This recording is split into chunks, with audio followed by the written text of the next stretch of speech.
Janitorial Manager presents the Business of Cleaning podcast, the podcast that brings you the information you need to be successful in the cleaning industry. The Business of Cleaning podcast provides in-depth interviews with successful personalities from the commercial cleaning industry, as well as discussing the trending topics that matter to you and your organization. Welcome to the Business of Cleaning podcast, your number one source of information on the commercial cleaning industry. We release new episodes monthly live from the Janitorial Manager Studio located in Toledo, Ohio. I'm Tim Clegg, the Marketing Communications Specialist here at AA Solutions and your host of the Business of Cleaning podcast. Today, we're talking with the owner and founder of C3 Commercial Cleaning and the founder of Smart Cleaning School, Ken Carfagno. Ken, you've been in the cleaning business since 2005 after taking a leap of faith and making a career change from the engineering field into the industry. Welcome aboard the show, Ken. Oh, thank you so much, Tim. It is a pleasure to be here. I am so excited. I hope this goes a long time because I have so much I want to share. So let's do it. Let's do it. You were working over 100 hours a week, and your life really changed during a luncheon of somebody you looked up to, and you wanted to have that same similar career path, but one phrase in that luncheon stuck out with you, changed your life forever, and it was, if you want to have my job and live my life, you're going to have to give up your personal life and sell out to the company. And that was the final red flag for you to create change. That was one of my significant turning points in my life. I remember that so clearly. And it's a situation where I was an engineer for General Electric on the Edison Engineering Development Program. So it's very sought after. It's hard to get into. A very small percentage of college grads get accepted into this leadership program. They put you through 2 years of intense leadership training. They put you into rotations where you go around different components of the business so that they can essentially pick from those trainees, those leadership trainees, to put into the fast track for the upper management, the E band. So because of that, I got in, which was a miracle. I pursued it. I got it. But once I was in, day one hit the ground. Okay, you're here, Ken. We're having our annual board of directors meeting. You are one of the assigned to be a welcoming kind of greeting for the board. So here's the pictures and the names of all the board of directors. And we had to memorize all the pictures, all the names, and practice them like kind of cue cards. And it's still kind of stressful because I'm 23, first job out of college. I'm about to meet the whole board of directors of the company I'm working for that I'm going to be a career guy at. And then in the midst of all the taller people, the shorter Jack Welch comes through the crowd, who's a legend in industry, Jack Welch of GE. And he's like, "Hey, Ken, Jack Welch, nice to meet you." I'm like, "Whoa, oh, hi, Mr. Welch." Intimidation factor. May I take your coat and hang? And that was where I started. And I got in these really small, high profile, high caliber rooms early on. Absolute blessing. I'm so thankful that I had that ability. And the guy that I was chasing after, Mr. E, an engineering director of hundreds and hundreds of people at the GE branch I was at, he is very intimidating. He was very intimidating. You're like, oh, you're like, you just can't get it out when you want to say it. And he's talking about all of the major things coming. And this is in 2001 as a reference. Mm-hmm. So this is right before 9/11. And it was before all of these things transpired. He was a visionary. He said, here's what's coming down the pike: wind, solar. And I'm like, oh, cool. That you're actually going to make something, a fan spin up above the water. It's going to make electricity. He's like, yep. So in all of this proclaiming and visionary stuff, okay, let's open up for questions. We asked all of our, corporate questions, like the ones that make us look good to kind of put us in the right place to make next move. And then one of my peers, I don't even know which one it was. I'm so thankful. He said, "Mr. E, this sounds awesome. Can you tell me what your personal life is like?" Pin drop in that place. And this is the reaction. And I'll never forget this. I'm not sure if this is going to be shown on video, this particular interview, or just, okay. So watch my posture. He's like this. And then he goes, here's the question. He goes, Oh, just sinks down. and he says, and full credit to him, I'm very thankful that he said this. He says, if you want my job, you won't have a personal life. I live, and this was down in South Carolina. I live here in Greenville, South Carolina. My wife lives in Atlanta, two Oh and a my half hours goodness. away. And I'm wanting to get married. I think we'll probably dig into more of my story, but I was at a pivotal point, and right there, that like deflated the entire balloon of me wanting to be that next GE executive that I was looking for a way out. So yeah, you brought up a pretty significant milestone right off the bat. That changed the direction of my entire career. And then you still lasted for 4 more years. This point, you alluded to it. You're in this state, this city, just yourself. Your wife, like you said, living 2.5 hours away. New opportunity for a young kid out of college. Mentally, where Yeah. were you at during this time? Because 2 hours doesn't seem like a lot, but when you're committing yourself to, Yeah.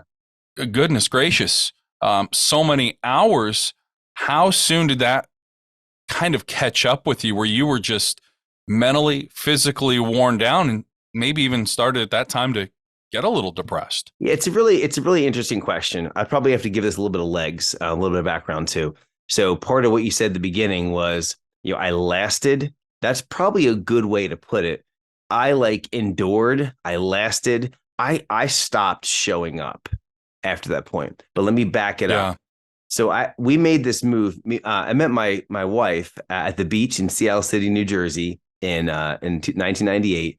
This first job was in 2000, and we were going to get married. I was just a little late took me a little long. Had some indecision, which I get reamed for still. I get that too with my wife. Okay, I completely, we're on the same page. Took me 3.5 years to make up my mind. I knew, I just didn't do the deed. Mhm. But so we moved to South Carolina together. I mean, I wasn't a Christian at that point. So I would have done it differently had I made a decision in this state. But we did. We moved to South Carolina together. So it was her and I, boyfriend, girlfriend, and we're living down there. And like you said, I was just churning. I was churning, burning. I was doing everything. I was all in. And the reason why it was 100 hours is because this leadership program I was in, if anyone listening to this has been associated with any of the GE leadership programs, they'll be like, Ken, tell it. You've got a full-time job that you're rotating through different components of the company every 6 months. And so you got to constantly relearn a new job. You like got to be quick on your feet and learn the job. And they're like, oh, here's one of those leadership guys. And they make it harder for you too, because you're one of those. I'm just like out of college, but I'm treated like you're like something. And that's how they did it. Like a prodigy. And, yeah, exactly. And so that right there was a 40-hour full-time week. But full-time, you're brand new. I'm probably 60 to 70 hours right there, just on the day job. Get there like 7:30, and I'm finishing up around like 6:00. And then we have something called the A course. The leadership program had the A course, the B course, the C course. Essentially, the A course was, I think it was 6 credits towards your master's in engineering, and it was all done engineering homework assignments week by week from experts within GE on different types of things. So you actually have to use your engineering background, and we're doing coursework for the whole first year. The second year turned out to be the B course, which was leadership at GE's Crotonville Center. I got 2 of those, which is renowned for leadership training. And then the third C course is completing the master's degree, all while you're working like crazy. So my A course for that first year, they basically set it up where if you don't, like, we had people drop out. They didn't make it. It's tough. You're talking finishing up work at 6, forget dinner. You just find something to eat. We meet up for class. Forget exactly what time it was. Maybe it was a class at 6:30, let's say. And then we did a full class. We had to sit there and like take notes and stuff. And then here's the assignment. They assign you into groups of 4. And for the next 5-6 days, you're working on this heavily detailed assignment and project together with your team from 6:00, 6:30, whatever, whatever time was, till probably 1, 2 in the morning. Burning the midnight oil. Good And Lord. that was 5 nights a week. And then the weekend we'd have to get together on Saturdays. And then Sunday, maybe we'd have time to watch the football games and stuff and try and catch up. But I mean, that's where the 100 hours came in. I don't know how many, it was a lot. But yeah, I'm getting home super late. And I never saw my now wife, Teresa. We just never saw each other. So I was a hard worker. So to your question, I was a very hard worker and I was ultra committed. This is the path I wanted. And so I was willing to sell it. I was 23. I was young. I was ready. And yeah, I was burning myself out, but I didn't realize it. And what happened was after completing the A course, which was around May or June of that, like I started in July of 2000. So by the following May, I think we ended the A course, and then we had like a month break. And I was like, oh, and we did the B course where we traveled to New York and did the training and stuff. But in that space, that was the summer of 2021. I'm sorry, 2001, the summer of 2001. That's where I finally got to like, oh, wow, I'm in Greenville, South Carolina. It's really nice here. Look, there's a town. There's a cool ice cream place called the Marble Slab where they roll their own ice cream. Hey, look at this. They've got this like miniature Italian village that in like the city's modeled after. They got these waterfalls and family would visit us. And we had this great summer. And at the end of the summer, we went on this epic vacation to the Fiji Islands where we got to go scuba diving across from where the movie Castaway was shot. And in between point A and point B, I just mentioned is when I went to that lunch and learn with Mr. E. And so that's kind of where it went. And so I was already kind of chilling in that summer, enjoying like, I know the next fall is going to be crazy again. And I got a year left of rotations. And then I heard Mr. E. And then I was thinking about that. Like, whoa, and then we go to Fiji. It's incredible. I love the freedom and the traveling. I want to do more of this, but how am I going to do that with GE? We get back 2 weeks after we get back, 9/11 happens. And it messes up everything in my heart. I'm like, I'm living 12 hours away from my family. I don't want to be this far away. There's like the danger. It just messed up. It's really scared everyone. And then maybe 2-3 weeks later, I watched for the first time my favorite movie of all time. It's called The Family Man with Nicolas Cage. Oh, yeah. Yeah. So that's my favorite. And the three of those three things, what happened was it basically is like a dagger to my heart when I heard that if you want to work here, you won't have a personal life. So that took out my dream and removed my ambition with it. And I basically started punching a clock and showing up and praying to God that I would find a better thing in my life. I didn't know it was going to be something different at GE or just something better. And I stopped showing up. I don't recommend doing like I quit. I basically quit and took them 4 years to fire me. The 4 years, and I don't recommend doing the things I did. But that's what happened. So yeah, I was burnt out and it was a really tough stage. But when I was, like I said, when I was in it, when my heart was in it, I was all in and I didn't care how much I slept. And when that summer came, I caught up on sleep. And I didn't even mention I was taking my GREs on that summer too. So it's like I didn't give myself a total break. Anyway, I can go a lot farther with that, but I wanted to answer at least part of that question. Change comes at us pretty fast in life. And Ken, you were experiencing a colossal shift in change in 2005. You had an 11-month-old son. Yeah. Debt had started to climb up to upwards of, I believe, $160,000. You had just lost your job. You just mentioned it, fired from GE. How were you dealing with all of these changes at this time? Because you're still a young guy. You've got your wife. And how resourceful, how did this kind of strengthen you guys together? Yeah, I'm 28 at this point, and we got married. So I mentioned we left Greenville. Excuse me. We left Greenville in the summer of 2002, and we moved to Schenectady, New York, primarily because I was done with I'll get to your question, but I was done with my rotational program in Greenville, and I was coming off leadership program to move into that track. But my heart was gone. I didn't care. I'm just like, I'm with GE. I got a job. I got benefits. We had just started. We got after the whole 9/11 thing. A few months later, that led to some significant events. And I'm getting to your question, but in early 2002, early 2002, I proposed to my girlfriend, and I took her back to where we met on the beach. She said yes, obviously, and thankfully. And not long after that, within a few weeks, I was there's a long story around it. I'll have to do my own podcast about it sometime. But I re-met one of my best friends from college while I was in Greenville, who happened to be at the same city after being at Penn State together. At that point, he was part of the Amway Quickstar business. And he's like, you should check out this speaker. He's 30 years old, financially independent. He hasn't, and I'm like, sounds good. I'd love to listen to a guy that's 30 and financially independent. That's what I'd love to be. I don't want to be at this GE place anymore. I was like checked out. So I went to the presentation. I'm like, oh man, sign me up. We both got in a Quickstar Amway. And that was a great journey. It taught us the beginnings of how to become an entrepreneur and the business mindset. We did that for quite a while. And not long after that, through an Amway or a Quickstar convention, we actually met Jesus, and we received Jesus, me and my wife together. It was amazing. It completely changed our life. And then we're like, boom, right after that, within a month after that, we're like, we're leaving. We're going back to Schenectady, New York, which is not Philadelphia area where we're from, which is not where our family is, but 12 hours compared to 4 is much better. And I said, honey, I promise you, we'll just be here for 2 years so that we can get back to Philadelphia. 2 years ended up being 16.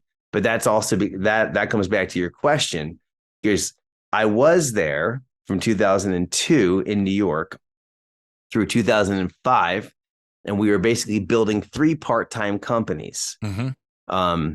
We'll get to the cleaning one, I'm sure, but we were doing Amway, and we had done a little bridal company, like selling wedding album books and gown preservation, and like trying to connect and build great relationships with like the wedding industry. And that might have been our business. We were looking, we're just like the entrepreneur of spirit came alive, and I was looking for something, and we joined and just worked at it. And GE took a back seat for sure.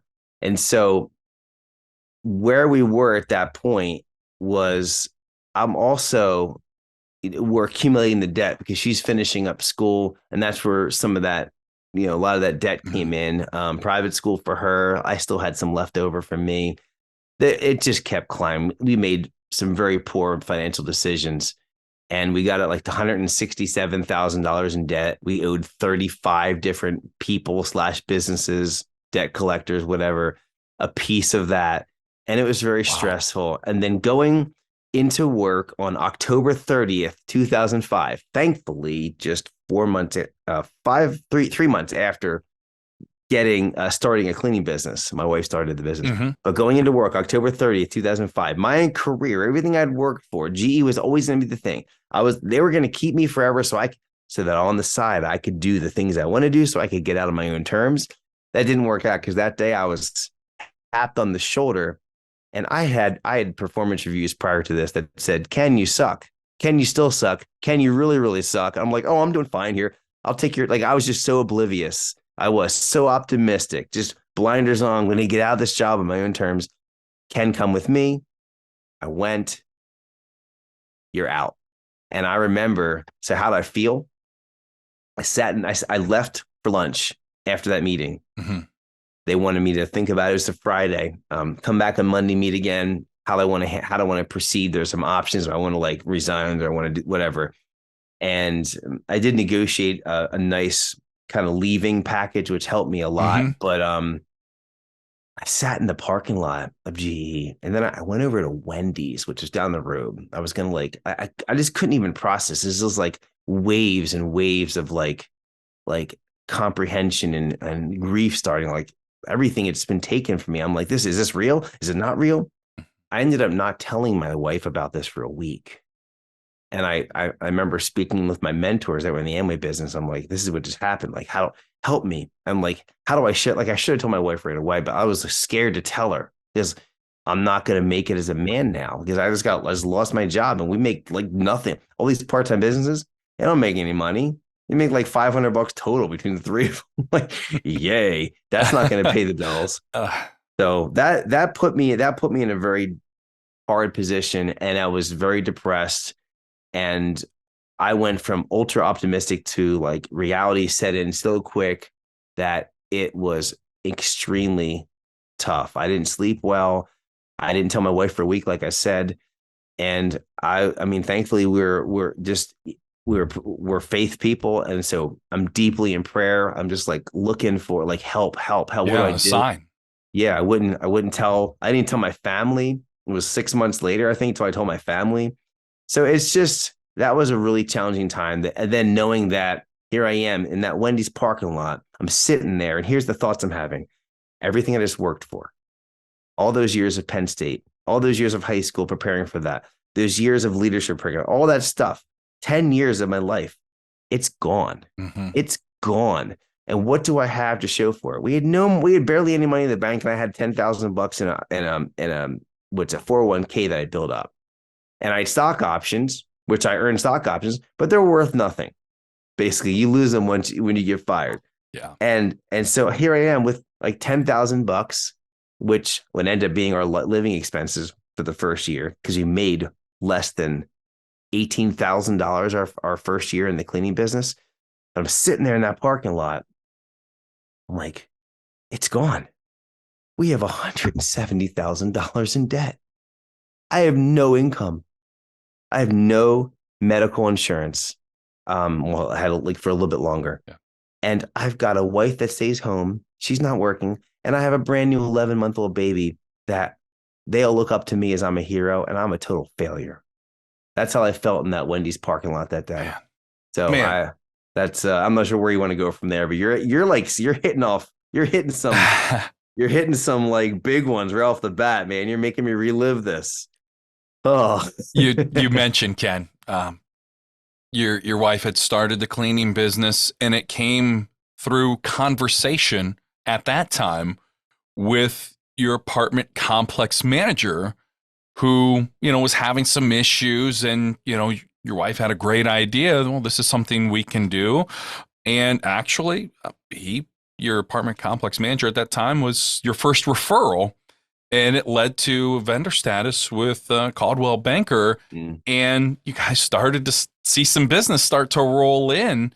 You mentioned $18,000 the first year in that business.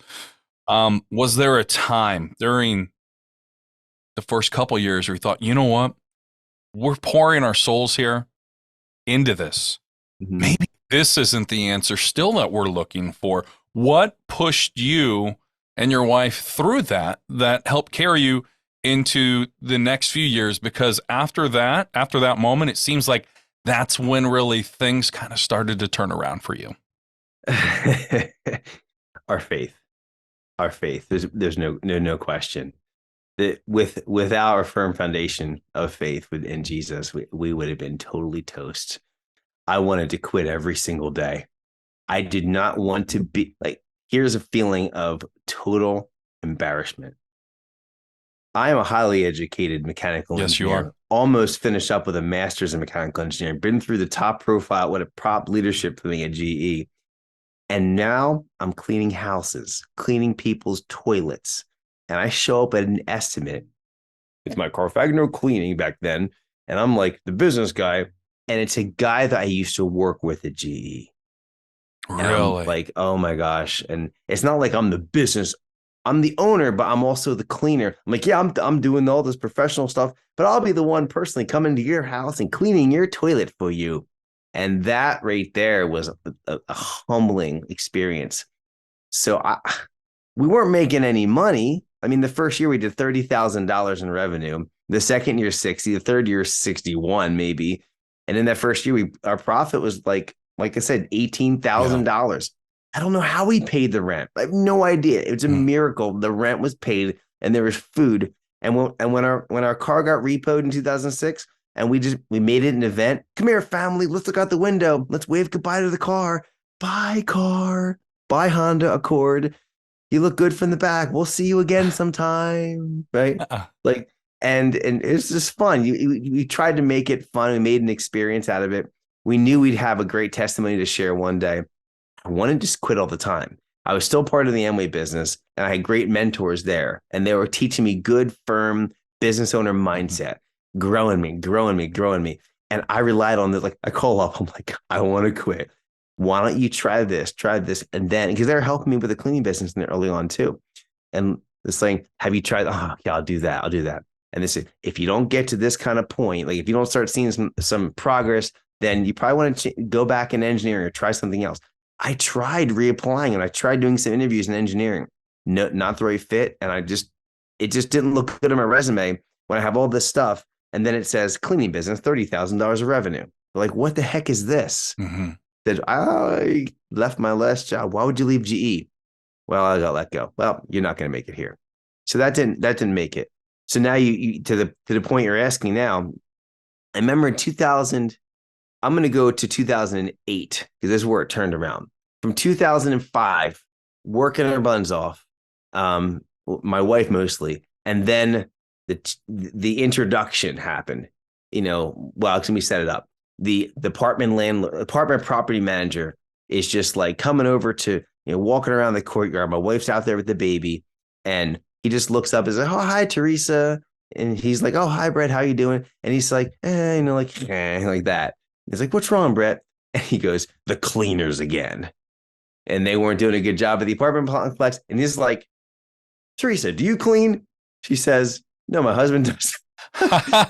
Right? And she's like, Smart. and Brett says, if you set up a cleaning business, if you want some extra money, we'll give you all the apartments to clean for some extra money. And we're like, she's like, all right. She got some insurance over at State Farm, I think, for like whatever she could figure out. We went on eBay and got a backpack. No, she used our vacuum, our stuff, and she put the baby on her back and she's cleaning up. I'm like, turned it into a workout. Yeah. And then she got me to help her, and then I got fired, right? And then that same property manager passed on the card actually to his boyfriend of all things. And he was a real estate agent at Coldwell Banker. And I get a call from Coldwell Banker when I'm deep in depression in late November. I'm like, I'm losing the job. I'm like out of here. I arranged, negotiated to stay on from end of October through the end of the year, basically showing up part-time hours with full-time pay. They hooked me up for that time to help my family. But I was like looking for jobs. I was trying to get the business going. I get a call late November from Coldwell Banker. Hey, your information just happened to come across our desk. We keep 3 preferred vendors on for cleaners. We have 750 agents that look for cleaning help. We have 2. The third one just got sick and can't do it anymore. Would you be interested in an interview? Yes. Absolutely. That was February of 2006, and I got in with Coldwell Banker. They beat me up bad. Like they taught me how to clean. Those people taught me how to clean. Those realtors, they taught me how to do what's called what I call presentation cleaning, how to prepare a property to look amazing for a showing or to sell a house. And I learned how to clean through that. I did window cleaning. I did some carpet cleaning. I did apartment cleaning. I did house cleaning. I did like everything. I did whatever someone was giving me because I needed the money. I worked around. I got my desire back, and I got that work ethic back that I mentioned in the early parts of GE. And so I was doing the work, but making no money. And so the frustration would set in. Even though the numbers looked awful, I was still excited, and I was listening daily to something positive. I was still part of the Young Quick Start business. So they had like CDs you can listen to that would be positive mindset. I was reading books all the time for positive mindset. Equate that to today's world. I'm listening to audiobooks and podcasts while I'm cleaning to keep my mind fresh. And that kept me positive to get through the tough times. And I had some really good Christian radio stations that certain songs really hit me and motivated me to get through one more day. But it was in 2008 when Coach Herb, who is from the Amway business, he very, very successful. Here's what he said to me in a coaching call. He's looking at me. I'm growing. I'm bringing on employees, like 5 part-time employees. And I'm like, I'm going, but Herb, I'm not making any money. And he looks at me and he says, Ken, you can't, based on your numbers, you can't afford employees. Well, okay, so what do? I'm a simple guy. He says, I'm a simple guy from Kentucky.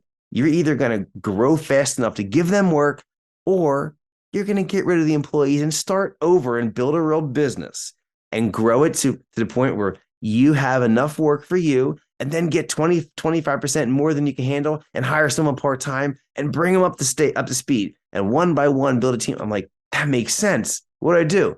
Are you listening, Ken? And I have an episode where I actually this podcast I mean, this coaching call, I recorded it and I actually put it on my podcast. It's called You Can't Afford Employees in the Smart Cleaning School. So if you're listening to this, you want to hear her rip Ken, it's real. It's recorded, it's there. And so after that, I went back to solo cleaning. And that's where I finally went from the red to the black. Breakthrough. And that's when, like, after that, because we were doing 5,000 a month, maybe a couple months we did like 7,000. I'm like, wow, this is great, but we're keeping like 1,500. And then had that first month solo, did like what, 4 or 5,000, kept like 3. It doubled our income overnight, and we cleared our bills. We were able to pay our minimum payments. And that's when we started to get a little traction. And that's the point when we knew it was going to work if I was going to keep working it. And, the main question was, how do we sustain? It was our faith. It was our faith in having those books and podcasts coming in and fueling the positive mindset, because it was tough. So at this point, you guys have had your breakthrough. You're starting to make some money. But it's then again, you realize I'm still putting in 60, 70 plus hours, 80 hours, not being able to spend the important time. What I'm talking about is with your family. When was it that you kind of had that epiphany moment? Okay, we're making money, but I'm wore out. I'm missing things, or or the kids are starting to get to that age where I don't want to miss things. That you couldn't continue down this path. What hypothesis did you come to? Great question for the engineer. What hypothesis did you come to, Mr. Edison? I'm going to keep it pretty simple, actually. When I was working as an engineer, 100 hours, it was slightly physical, highly mental and emotional. But when you're cleaning houses 6, sometimes 7 days a week in apartment complexes, and you're going 60, 70, 80 hours of cleaning, physically cleaning, now you add a physical component. And so 60, 70 hours of, so anyone out there listening that's like newer in business and you're cleaning by yourself and you're hustling and you relate to this next statement, you know what I'm talking about. But when you are cleaning 50, 60, 70 hours a week, the hope of a future is like, oh, I could never get out of this, because that 60 hours, physical, mental, emotional, felt like 110 when I was just sitting at a desk doing mental, emotional, because that physical component was really tough. And I was burning out big time. And at this point, we're in 2000, I'm going to fast forward probably around 2012 and 13. And we're making, I'll just share some numbers. We're making like $60,000 to $70,000 in profit, 65,000 in profit. But it's taking me 5, 6, 6.5 days a week to do. And this is 2012, 13. So I've got, let's see, my son born in 04. So that puts him at 9. So 9, 6, 3. We had 3 kids. I'm not seeing my kids. I just want to be a dad. Yeah. That trip to Fiji, I want to travel. I want to do stuff with my family. I don't want to miss this time. And I'm burnt out. I get home, daddy. Daddy needs to sit down. And I did my best. I couldn't sustain that. I needed a way out. I knew scaling was going to be a solution at some point, but I was afraid of it because I'd failed so miserably the first time. And so I'm looking for another path. And so the breakthrough came when in 2014, I met a new best friend. His name is Vincent Puglisi. He is the founder of Total Life Freedom. He's written multiple books that are, well, he won't say they're bestsellers, but he does very well. He's built a mastermind community that I'm a part of outside of cleaning. We met at a Dave Ramsey, Seth Godin, Gary Vaynerchuk conference in New York City. Chance encounter, we meet. And after that, we built up a friendship. And he's in sports photography and journalism. Incredible, like on the court, NBA Finals, Stanley Cup, Super Bowls, big time stuff he was doing. It was super cool. And I saw the lifestyle he had as a solo photographer. He's like, I'm talking to him in like October. I was like, yeah, I got this one more. He does weddings too. I got this one more wedding to do. And then my next one's in April. I'm like, oh, that's cool. So what are you doing between now and April? Going to travel. I'm going to do, like, what do you mean? You have off? Like, it just blew my mind. He had this level of freedom. And I started asking him, and we started masterminding and I started applying some principles that he had done, but also, and I had worked with him. And it was, he has figured out a way to be a solo operator in a photography business where he could create a 6-figure income basically 8 months out of the year, 7 months out of the year. And it's like Saturdays and a couple of days of editing. Could I? And this is another one of my podcasts. Don't say I can't. Change your 2 words to 3. Change I can't to how can I? How can I? How can I do something similar? How can I? I'm an engineer. Can I optimize the business that I have? Yep. So Vincent's information, and then all that GE stuff came into play. I start pulling my numbers. I start tracking everything. I start looking at the potential. I start figuring out on the walks with my wife. Hey, what if we did this, this, and this, and this? And I could shrink down a day of work here. I could shrink a week or a day over here. And we, over the next trial and error of like losing customers, gaining customers, getting higher paying clients, getting faster by using some of my engineering toolbox I knew, like the 80-20 rule, learning how to incorporate that and taking my average clean from like 3.5 hours down to 2.5, and taking my average customer doing houses is before I switched over to commercial. My average house from like $140 to almost $200. That change was allowed us to go from 5-6 days a week and like 50,000-60,000 in profit at that point to 2 days a week and the same profit. So it took a couple of years. By late 2015 and into 16, I would say that as a solo cleaner, we had made it, because now I'm making the income more than the income we were making as a full-time when I had a job, but because of all the deductions and everything, it's actually way better. And I'm chilling with my family. I switched the weekends around. I went from 2-day weekends, which I barely had a GE. Now I have 5-day weekends, and I could start working on building a platform. And I wrote a book during that time. I started the Smart Cleaning School and the podcast and stuff in that time. And then it goes from there. But the question you asked about what was kind of the breakthrough, it was Vincent seeing someone else that had done optimizing a business that they didn't have to hire people. I'm like, I'm super interested in a process where I don't have to hire anyone right now and still get the goal, which was time. We're talking with the owner and founder of C3 Commercial Cleaning and the founder of the Smart Cleaning School, Ken Carfagno. Ken, a recent study revealed that the average American family right now in 2023 only has $2,000 in the bank. Let's discuss that discipline that it takes, because there's a lot of things. Obviously, one of the things that I enjoy with my family is being able to go out to dinner, right? Everybody likes to do that, get a night out. Mom or dad doesn't have to cook. The determination and then the success that it took you to be able to eliminate and be able to that debt and be able to do and focus on going on those vacations. Or I know you guys go to Florida for a whole month. So discuss the mental focus and discipline that it takes. In 2008, you make it sound so good and so easy, right?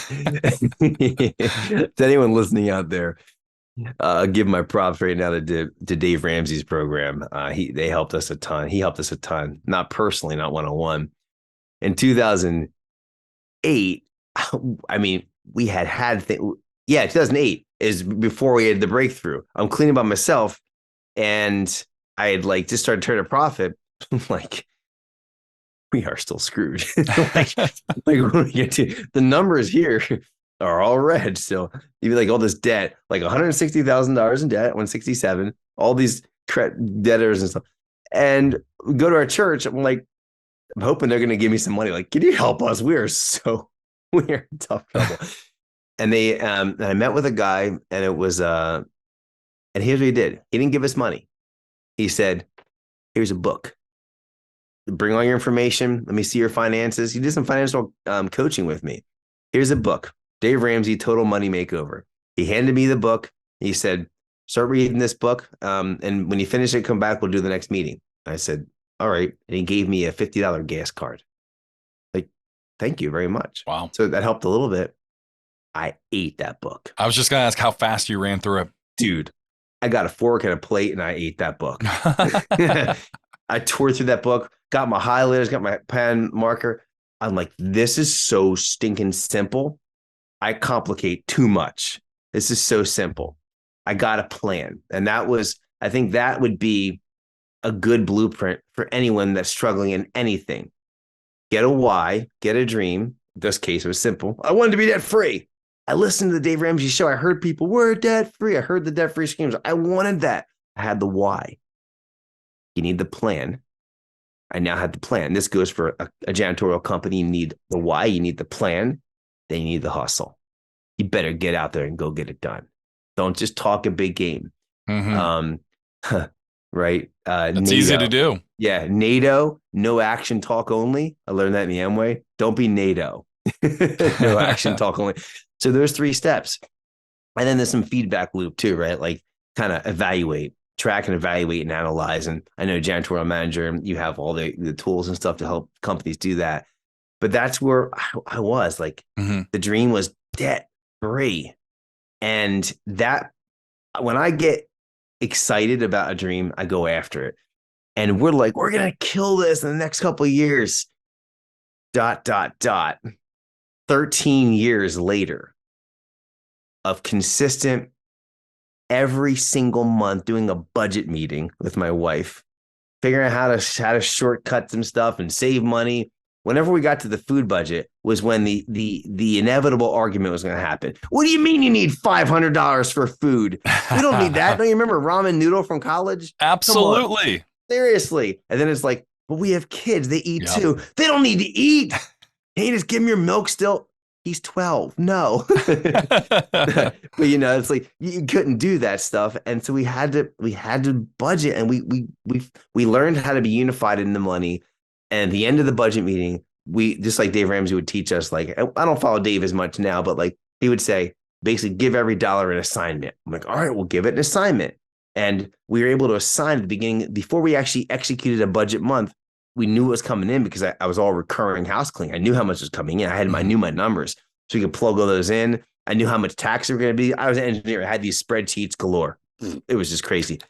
But I would take the every dollar thing, like we have $500 that we're able to scrounge. This is going to go to debt. That's our seed toward debt. We had no savings, nothing. It's to debt. So each month, $300, $500, and just fueled month by month. A couple months we had 2,000 we could put toward it. A couple months, we had a couple 3,000 and 4,000 a month. And then as we got closer to the end, we ended up paying off all our debt in 2020. So 2008, 2007, whatever, 2020, 13 years to pay off $167,000, no mortgage. It was like credit card, 50,000 in like credit card, medical, legal, all kinds of stuff there. The repossession, and then there's college debt. So it all added up and it wiped us out. And we still managed, though, through all that time to stay positive and to do some things as a family. Like I remember I had these 2 customers that paid cash, and I was able to like just kind of take the cash and put it in a drawer, I still paid the sales tax and stuff on it, so I didn't do anything illegally, but I put the cash in the drawer. Like I got paid $100 bills. So I put the cash in the drawer because we wanted to go to Disney bad. And in 2012, we had saved up about $5,000 from $100 bills in cash. And there it is. There's Disney. We paid cash to go to Disney, and I budgeted every single item to be able to pull that trip off. And we got to do it. And we wanted to spend time and do traveling with our family. But it was tough. Those years, like to your point, anyone out there struggling with debt knows what this is like. And if you're just looking at each month, you're barely making it. And like, how can I even scrounge up anything? You do what you do. You do what you got to do and get the hustle on. You will get there. You start with little pieces. Dave Ramsey says the baby steps. So get baby steps. And we did it. When we start getting $50, you pay off a couple debts, smaller ones, and you can roll the money from we're paying in the debt 1 and 2 and roll it into the third one, roll the third into the fourth. It picks up steam. It takes people shorter than us, but yet we still did it. And we were fueled the whole way. So it was a tough journey. and we were building our business the whole time. And we had child number 4 and 5 within that time too. And we were still living up in upstate New York, and that I had not fulfilled my promise of bringing her back to Philadelphia yet. Perseverance pays off. Ken, for a long time in your cleaning career, you were focusing and involved in the residential side of things. You alluded to it a little bit earlier in this interview. What allowed you to kind of make that pivot, and also now in the last several years focus on getting into the commercial side of the industry for you? So we took that first solo cleaning business. That's what it was. In 2018, I sold an optimized solo cleaning business the same way that I teach it now to help someone develop that. I was working 2 days a week, making, say, $60,000 profit. And I sold it for $80,000, which was really amazing. I found the right person to sell it to, helped him, trained him into it. He never did cleaning before. And he took it on. He's able to quit his full-time job in a matter of months after taking that business on, because it's already optimized. Just show up and just do a great job.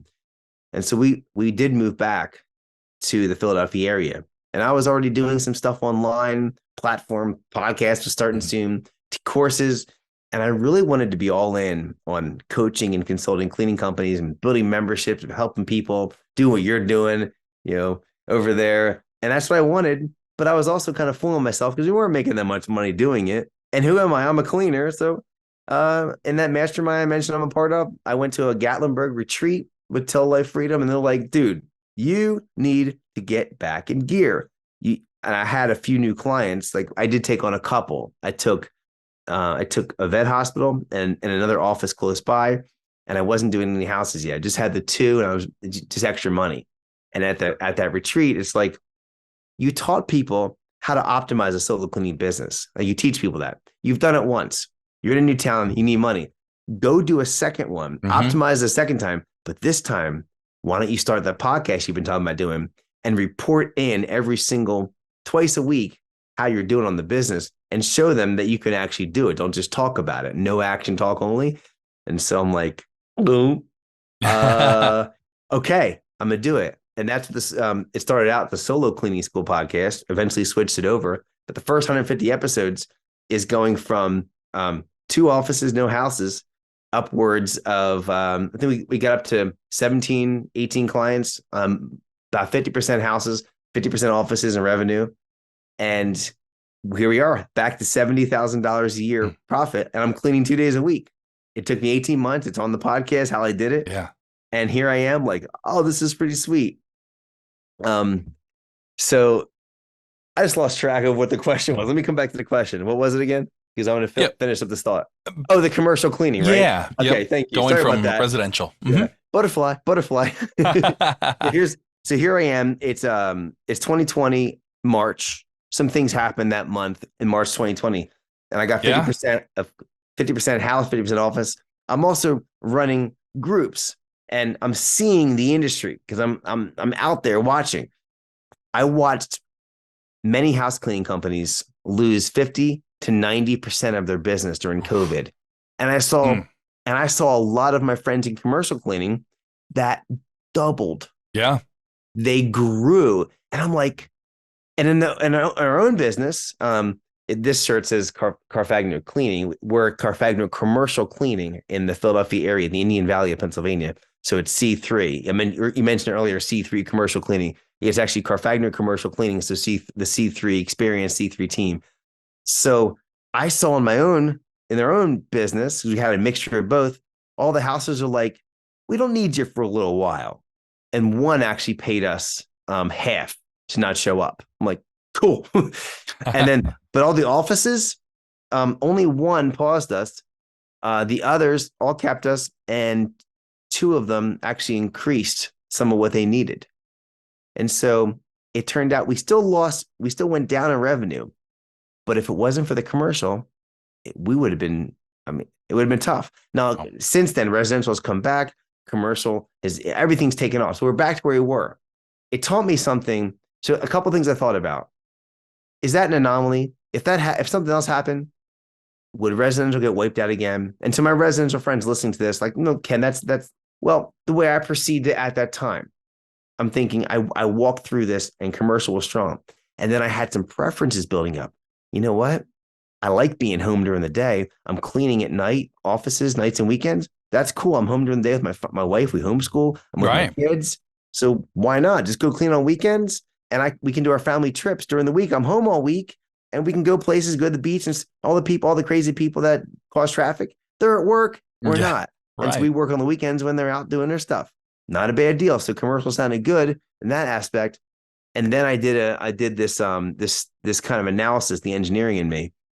And it's a 9 box thing where I put it on it's kind of in boxes, all the things I was doing and which ones are low profit, low drama, which ones are, well, there's 9 of them, but I'll just do the simple four box version. Low profit, low drama, low profit, high drama, high profit, high drama, high profit, low drama.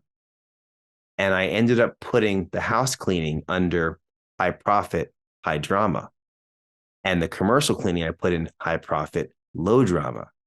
And so because of that, and the other things I mentioned, I want to do commercial. And then to solidify the rest of it, a friend of mine in the industry, if you haven't had him on the show, grab him. His name is Josh Melton, and he's my coach. He's been coaching me in commercial cleaning. He runs Athens Cleaning Company, obviously out of Athens, Georgia. And he blew my mind. I brought him on my podcast as a friend and just wanted to interview him, see what his vision was. The episode was called The Cleaning Road to Nineveh. Yeah. I Okay. listened to it. Okay. So on that interview, Josh Melton laid out what he does, his model. And it was the first time I ever heard a business model that I could believe in, that I could scale. I said, Josh, would you coach me? Would you help me? Absolutely. And that model it cemented it for me. All those factors I said. And then the model of I'm a professional, the GE guy. Can I find other GE guys or other professionals, accountants, paralegals, bank managers, bank tellers, people in customer service, office managers that have really great professional day jobs, but they could use some extra money to pay off maybe some Dave Ramsey kind of baby steps. They want to get out of debt. They want to go on some vacations. They need some extra bucks, like $500 extra a month would really help them out. And they could come work in the same settings they work in. They could clean, because that's the type of buildings we go for. They could clean those exact same types of buildings part-time after they finish their day job, nights or weekends. I'm like, I can do that. And once I bought in, that's when the potential of Florida for a month started. And since that moment in 2021, we've been able to go to Florida twice for a month. And each time That's awesome. it's amazing. And it serves as a milestone, like year to year. Like first time in Florida, it was duct tape and glue holding a business together that we could go to Florida. And this time we had a supervisor in place with a few more team members this past February. And I told my wife, I told my coach Josh, I said, you know what? If the things that happened that they kind of screwed up while we were gone this time, customer complaints, couple employees getting sick, couldn't show up. If that had happened the previous year, we would have ditched Florida and had to drive home. And so thankfully we were able to get rid of the tape and make it more solid. And so now we're going back to Florida again next February. And it's like, okay, we're in a sprint, basically 11-month sprints to get the business to now we're going to double the business and double the number of team, add another layer of management. So we're just like growing Florida trip to Florida trip right now, but with the intention, and this is very important. A lot of people in the commercial cleaning, in the cleaning industry in general, I've interviewed both. I've talked to many. There's such a heavy focus on revenue. Let's go after revenue. Nothing wrong with going after revenue. It's important. Like, let's get to 7 figures. Let's get 8 figures. I want to get there. I want to get to 7 figures. I'm more concerned about lifestyle. I have always been interested in time freedom for my family. I have that. Now we need to make more money. And so as we've grown a business, going from solo to now a team, that profit went like that. And so we're building a team now and looking to get back to where you can make 100,000 a year. We're not there yet. And then go from there. So we got the time freedom. So now I'm building level to level to increase our income and not lose the time freedom we have. I don't want to lose the time freedom. I don't want to lose the There, traveling. That's the way we're looking at it from like absolutely. Florida to Florida, building it with lifestyle in mind. And there's nothing more important than creating memories. Those are things, talking about revenue. You can't ever replace memories. You can't put a price on it. And, that's something that I learned from a young age, like you, heavily invested in my family. So I completely understand, have that same mindset as you. I want to focus on the smart cleaning school. Yeah, I mean, this is something that really took off. And you started the podcast, you mentioned it. Then you were able to include, you mentioned Josh, other successful people in the industry.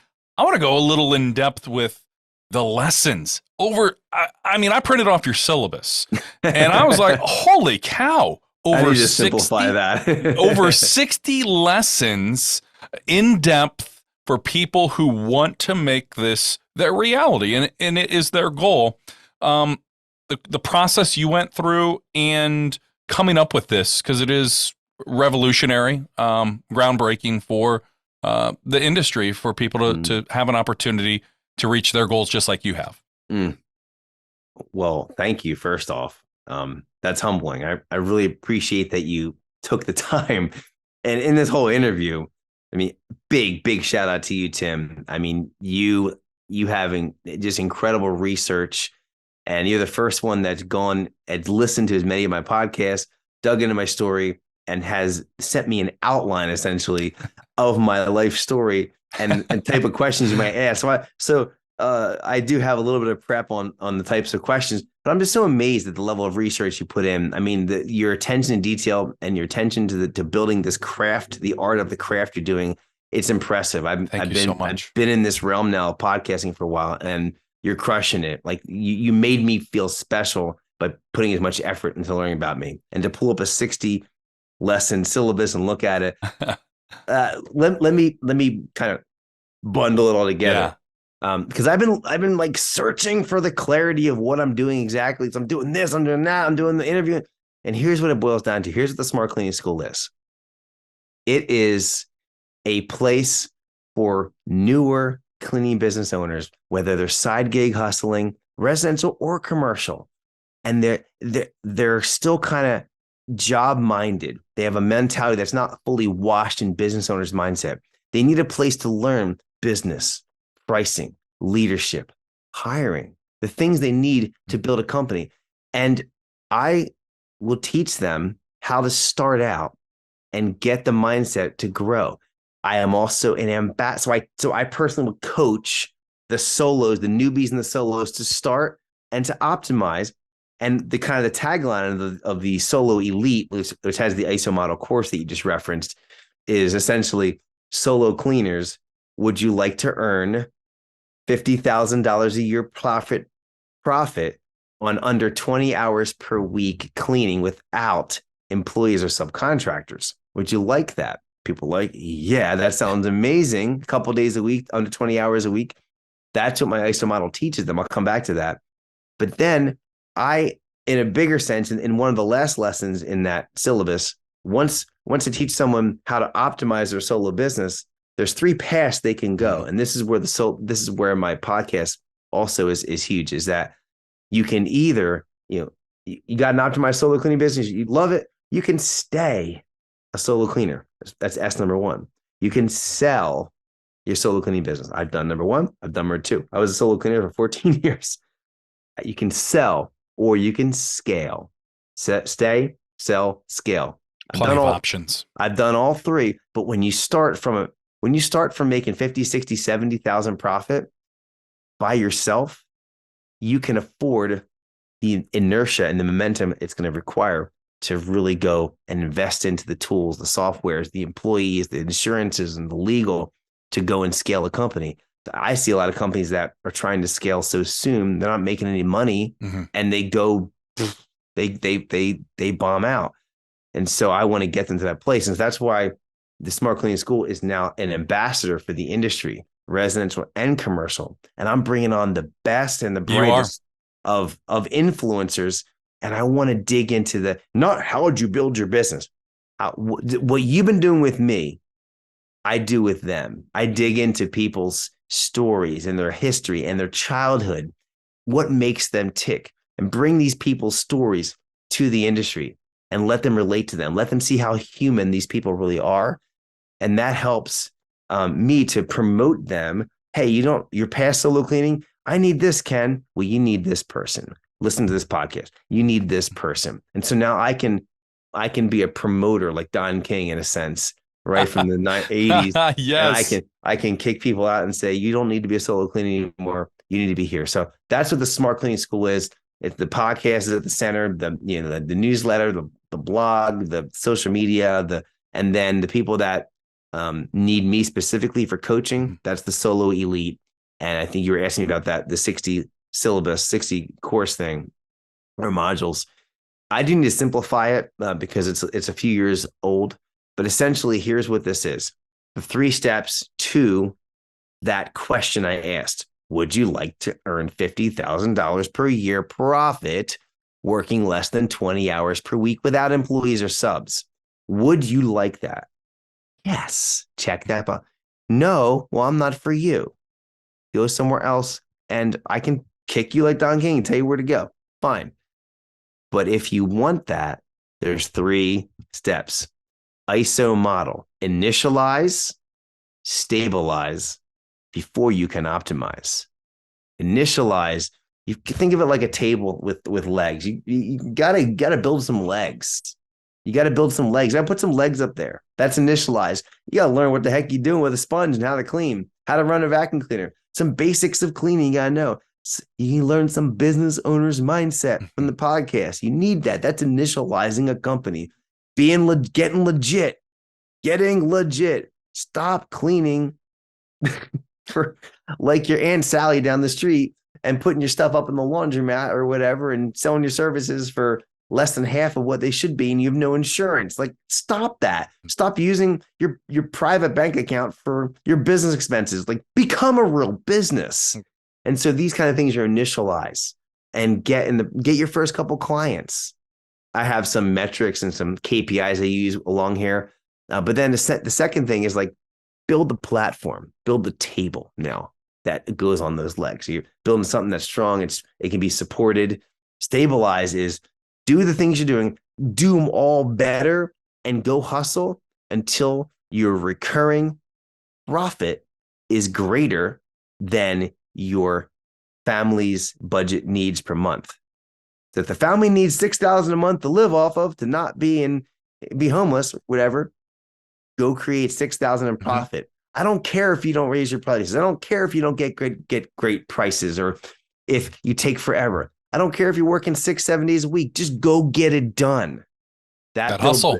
That builds the foundation to play the optimizer's game, which is my favorite part. And that's what the ISO model is. And the optimizer's game is, hey, you're working your butt off. You're frustrated.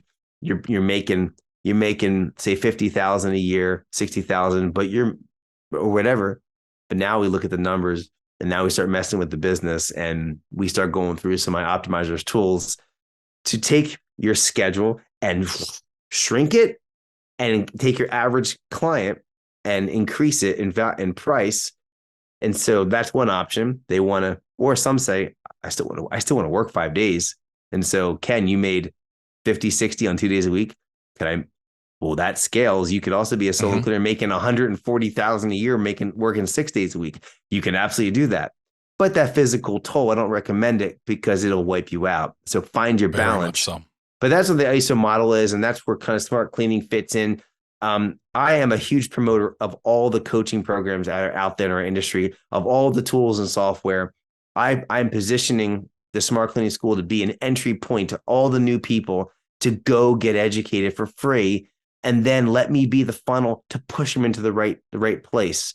And if they want to optimize a solo cleaning business, join my Solo Elite membership. That's the place where you're going to learn that ISO model and get the access to that course. Now, Ken, I've got to ask, when somebody does complete the entire program, is there a graduation ceremony, a virtual ceremony where you get that diploma? I have to know. I actually saw that question you put on the list.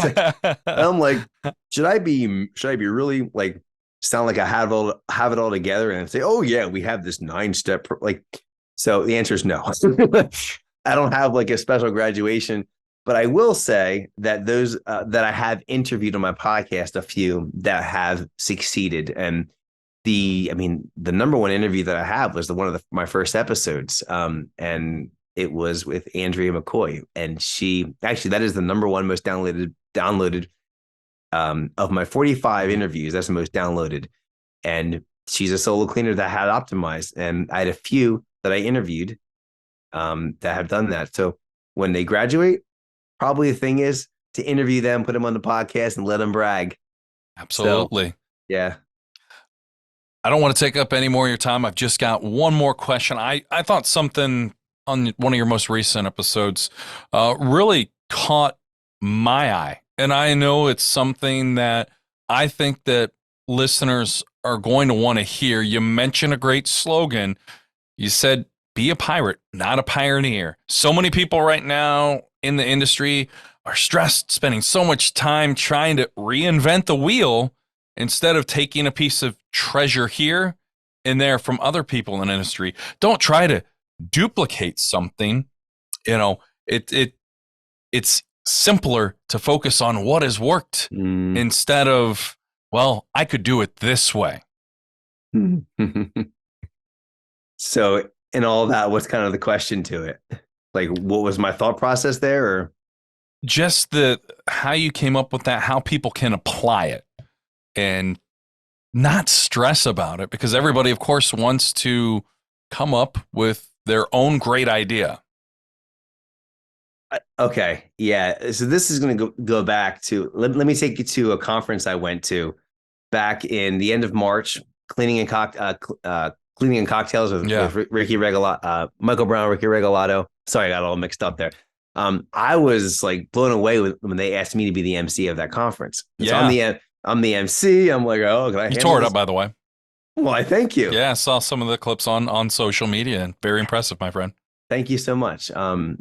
While I was there, I met as my first ever commercial cleaning conference. I've never met people from the industry outside of a few friends I had, and one of the new friends I met, his name is Brian Comiskey, and I put this in the podcast. He's legacy cleaning out of the Twin Cities in Minnesota, and I'm talking to Brian afterward. And he's like, "Hey, you did a great job, MC." I'm like, "Well, thank you." I said, "What's your takeaway?" And he says, "Actually, last night, one of the speakers, Tara Weg, and she's MSNW out of Washington, big company, and she's very active on LinkedIn. And she shared something simple. She's like, here's my secret to success: copy, duplicate others." And Brian had said to me, my big takeaway, he says, what Terrell said the night before. It's be a pirate, not a pioneer. Yeah. I said, Brian, this isn't mine. Like I stole it from Brian. Maybe he stole it from someone else. And I'm like, pirate, like what? Explain that. I said, by the way, you have a podcast episode in the making right now as you explain this. And he says, be a pirate, copy, go and steal successful stuff. Don't pioneer. You can pioneer stuff. That's like, we're entrepreneurs. You can't stop that. But why recreate a wheel when you don't have to? And it took me back to my early entrepreneur days in Amway. And they built that whole model is successful because of the franchising prototype model. And the way that a franchise works, and I heard this early on in my entrepreneurial career, was a company like McDonald's. They are the prototype franchise, and they're the most successful of all time. When I first learned about this early on, there was like 40,000 stores at that point. I don't know what they have now. And they have each franchise owner has access to a system that they have to copy or they won't be successful. Copy it or fail. So copy. And then they have a distribution company to get all the same exact supplies from. So every franchise looks exactly the same supplies, the same training. Amway built their model the same way. And I understood early on, if I want to be successful in this type of business, I need to find the model and copy the successful model. So when I heard that at that conference, I'm like, yeah, well, duh, I've known that for years. But then when Brian repackaged it into the pirate pioneer, I'm like, podcast. And so how do Checkmate. people, yeah. So how do people approach this? I mean, whatever your personality, whatever your bend, whatever your desire to be creative in your entrepreneur, in your cleaning company, absolutely go do those things. But I would highly recommend, as you're building your strategy, to go find the strategy that already works. There's already been pioneers that have done the work. If you want to build, like at that conference I was at, like Ricky had built an 8-figure company. Mm-hmm. Many people there had built 7, 8-figure companies. Some of them as big as $50 million. I'm like, whoa, maybe I would like to have lunch or grab a coffee with one of those guys and say, how did you do it? And copy successful patterns.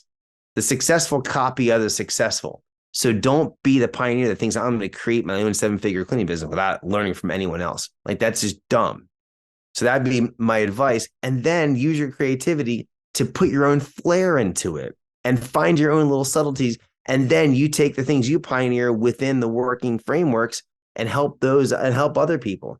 And it's like for me, I ended up being a pioneer. I never planned on it, but in the realm of solo cleaning, which most people in the industry, they look at like, yeah, solo cleaning, that's not a business. They're just a cleaning job, like whatever. When you hire people, then come talk to me. I'll help you. Like maybe not so much, but they're not like the solo cleaners. I'm not a solo cleaner anymore. I was. We're building a company. But when I was a solo cleaner, there's a feeling that solo is SOLOW, so low. And there's a feeling of that, like we're not real businesses. And like, no. And there's like a little bit of a pride thing. Like, yeah, we are. And so I did pioneer my own, like it's funny to say that because I'm asking, like, people can pay me to pirate the pioneered system that I built, the ISO model. So I'm on both ends. I am a pirate as I scale my business, but I was the pioneer on the solo part. So I think that answers your question somewhere in there.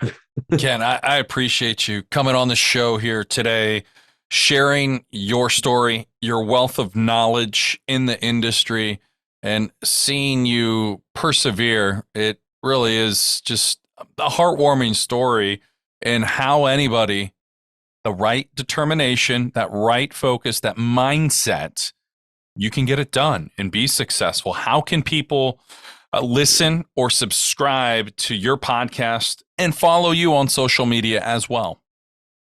Yeah.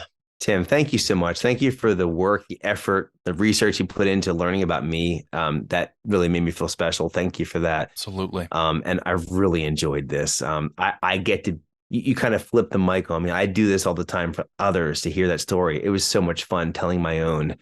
Thank you for that opportunity.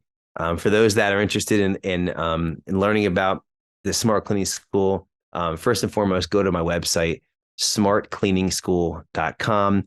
You can do /podcast right there on the front page, the main page there. There's some free giveaways. You can join the mailing list and get connected with me. So I encourage you to do that. If you're a solo cleaner, grab that solo cleaning quick start guide and any of the free resources I have. I have a bunch of free stuff on there. There's over almost 400 episodes of the podcast, and it's there's a bunch. And as far as social media, I'm on LinkedIn, I'm on Facebook, and I'm on Instagram, all under Ken Carfagno. And I've got some pages for Smart Cleaning School, but just read the personal page is the best place to reach me as far as that. And the podcast, you can go to any of your players and just type in Smart Cleaning School and start from wherever you want. Ken, it's been a great journey. I thank you so much. And thank you for connecting with me. As like I said, I'm still getting experienced in the industry. So I do appreciate your connection and friendship, my friend. That will conclude this month's edition of the Business of Cleaning podcast. Be sure to subscribe to us on Spotify, Apple Podcasts, Google Podcasts, or wherever you get your podcasts from. From everyone at Janitorial Manager, my guest, Ken Carfagno, I'm Tim Clagg saying so long. Until next time.